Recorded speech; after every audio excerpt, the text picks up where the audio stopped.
Right now, we are in the midst of one of the all-time great MVP races, which led one of my dedicated viewers to ask the question, what are the top 10 MVP races in NBA history? Now, when I'm looking at this list, I'm not just breaking it down by how close the races actually were, but what also matters to me is the depth of the race.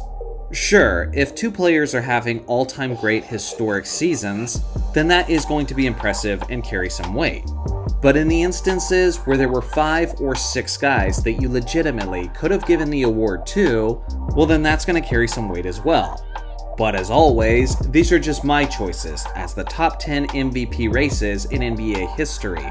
So if your opinion differs from mine, please let me know in the comment section below. But without further ado, let's get into it. Number 10, the 2008 MVP race. You guys all remember this one very well. It was the epic battle between Kobe Bryant and Chris Paul. Kobe ended up winning this award, and it was his first and only MVP of his career. I think the big separating factor was the fact that the Lakers had the best record in the Western Conference at 57-25. On the year, Kobe averaged about 28 points, 6 rebounds, 5 assists, and nearly 2 steals. You compare that to Chris Paul, who was averaging 21 points, 4 rebounds, nearly 12 assists, and 3 steals. It was mostly a two-man race, and we knew that one of these two players were going to win the award. With that being said, Kevin Garnett did put up a decent effort, as he averaged roughly 19 points, 9 rebounds, and 3 assists while being the Defensive Player of the Year in his first season with Boston. And then LeBron James came in fourth, as he averaged 30 points, 8 rebounds, and 7 assists, while hitting 48% of his shots. This was definitely one of the closer races and a good way to start off this list. Number 9, the 1975 MVP race. This one certainly had the depth, as it was rich with a lot of Hall of Famers in their prime. The winner of the award was the 23-year-old underrated legend Bob McAdoo, who put up averages of 34.5 points, 14 rebounds, 2 assists, and 2 blocks on 51% shooting. Just a little bit behind him was Dave Cowens of the Boston Celtics, who averaged about 20, 14, and 5 on 47% shooting. Then you had Elvin Hayes of the Washington Bullets, who averaged 23, 12, and 2 blocks on 44% shooting. Then at fourth, you had Rick Barry, who averaged about 31 points, 6 rebounds, and 6 assists, while being the Warriors' go-to superstar. And then at number 5, you had the best overall player of the 1970s, which was Kareem Abdul-Jabbar, who averaged 30 points, 14 rebounds, 4 assists, and 3 blocks. Statistically, he was an absolute monster, but the biggest reason he finished only 5th was the fact that his Milwaukee Bucks finished the regular season with a 38-44 record. Then at number 6, you had Nate Tiny Archibald, who averaged about 26 points and 7 assists on 46% shooting. Without question, this was one of the deepest MVP races in NBA history, as 5 players finished with double-digit first-place votes. Number 8, the 1993 MVP race. During this season, 3 of the greatest players of all time were all conveniently having the prime of their careers simultaneously. The first was Charles Barkley, who enjoyed winning his first and only MVP award of his career. And as a member of the Phoenix Suns, he averaged about 26 points, 12 rebounds, 5 assists, and nearly 2 steals on 52% shooting. The runner-up was Akeem Olajuwon, who had an utterly monstrous season of 26 points, 13 rebounds, 3 assists, and 4 blocks on 53% shooting. Voter fatigue may or may not have played a factor, because finishing third was Michael Jeffrey Jordan, who also had a dominant performance, averaging 33 points, 7 rebounds, 5 assists, and 3 steals on 49.5% shooting. Charles Barkley and the Phoenix Suns were certainly the most interesting and newest story, as the acquisition of Barkley helped charge them to a 62-20 record, which ended up being the best record in the NBA. And as usual with the MVP award, they like to give it to the guys that are winning. Number 7, the 1963 MVP race. At this time in history, the MVP award winner was decided by the players and not the media, which some may argue is a better or worse system, But regardless of that fact, there is no question that this was one of the deepest and most impressive MVP races of all time. The player who won the award was Bill Russell, as he was honored for his team play, for his leadership, and for the ways he contributed towards winning. On the year, he averaged about 17 points, 23 rebounds, and 4 assists on 43% shooting.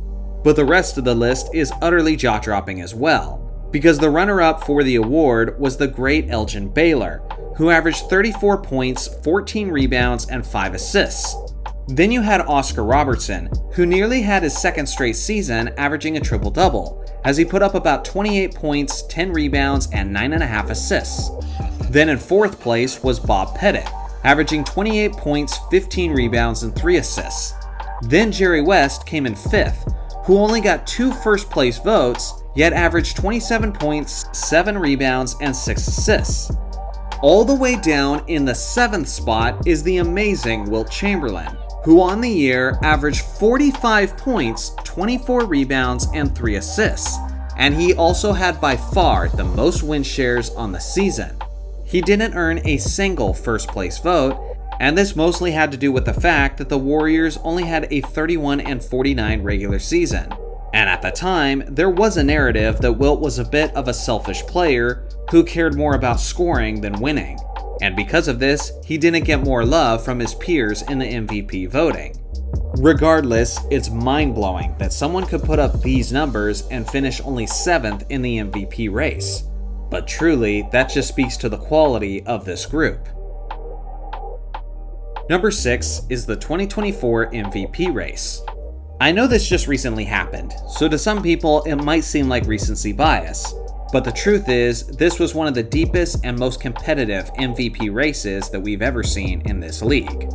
The winner was Nikola Jokic, as he averaged about 26 points, 12 rebounds, and 9 assists, while hitting a ridiculous 58% of his shots, and while dominating the NBA in basically every advanced stat.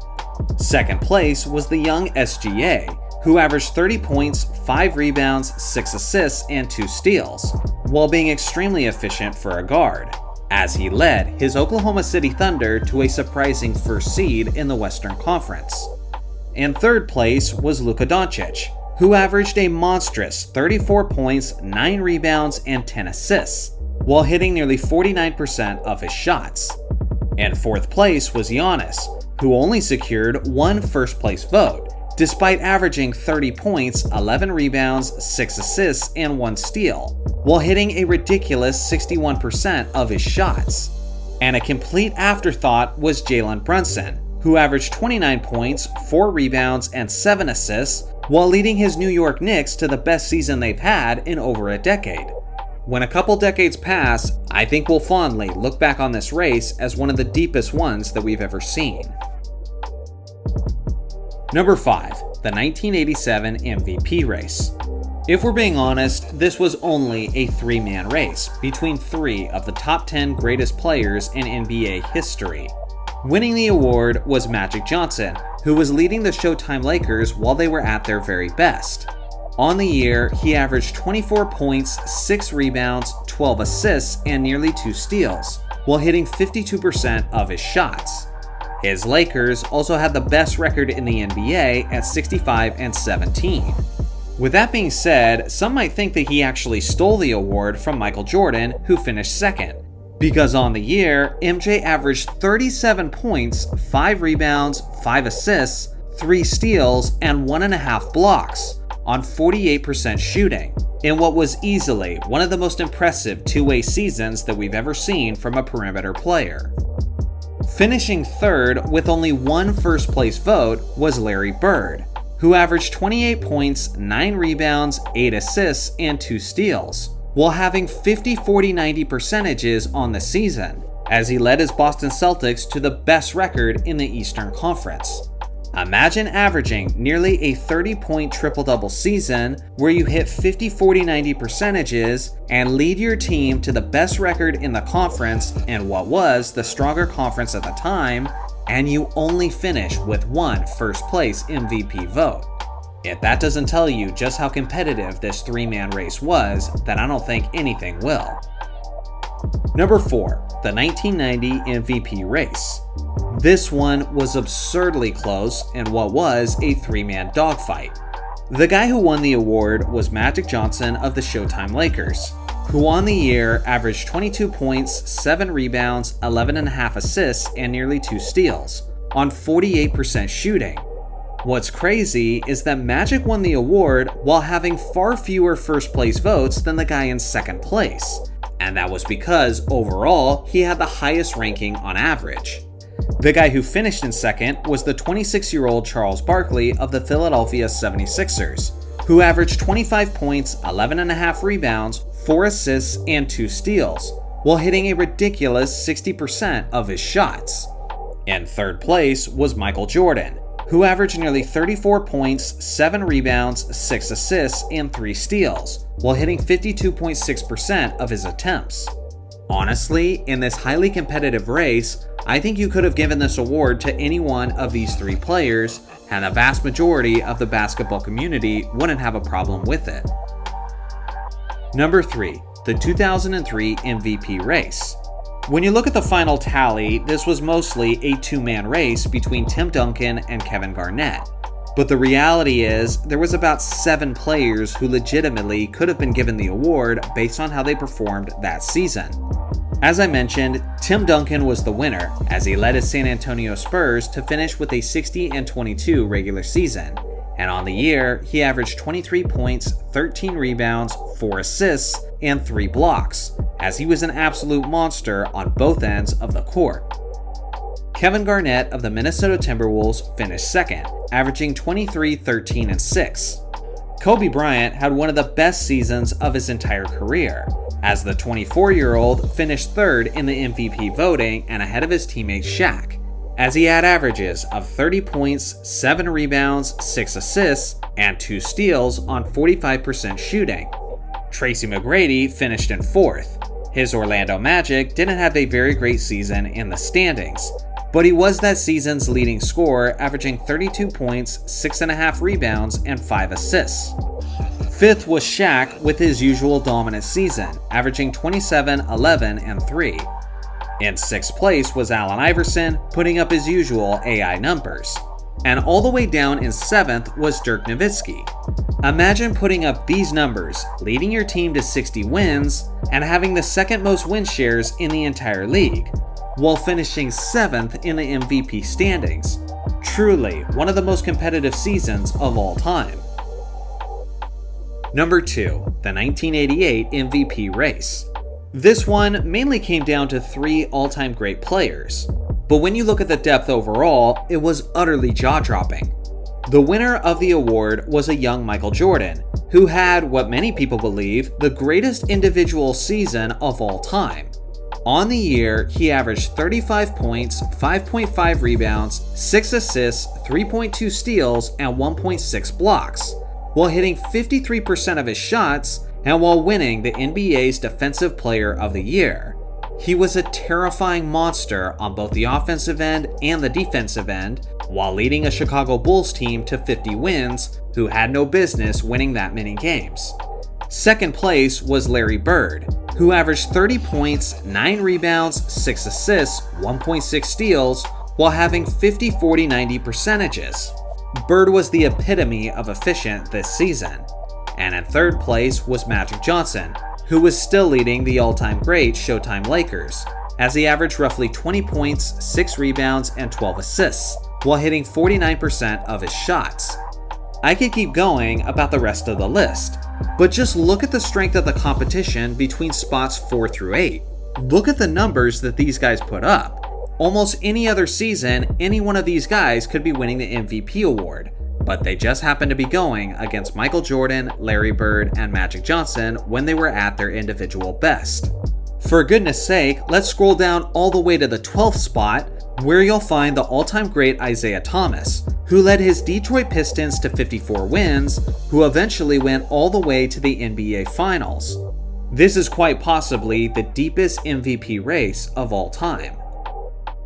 Here is my list of honorable mentions, should any of these seasons have made the top 10 list instead. I look forward to hearing your thoughts in the comment section below.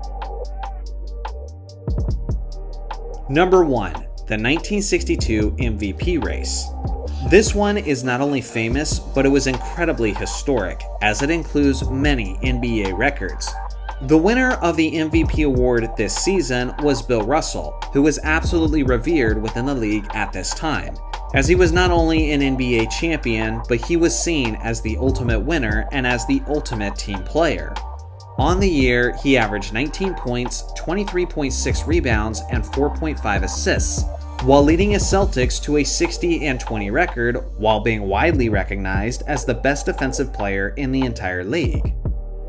Second place was Wilt Chamberlain, who averaged a mere 50.4 points per game, 25.7 rebounds, and 2.4 assists, while hitting 50.6% of his shots.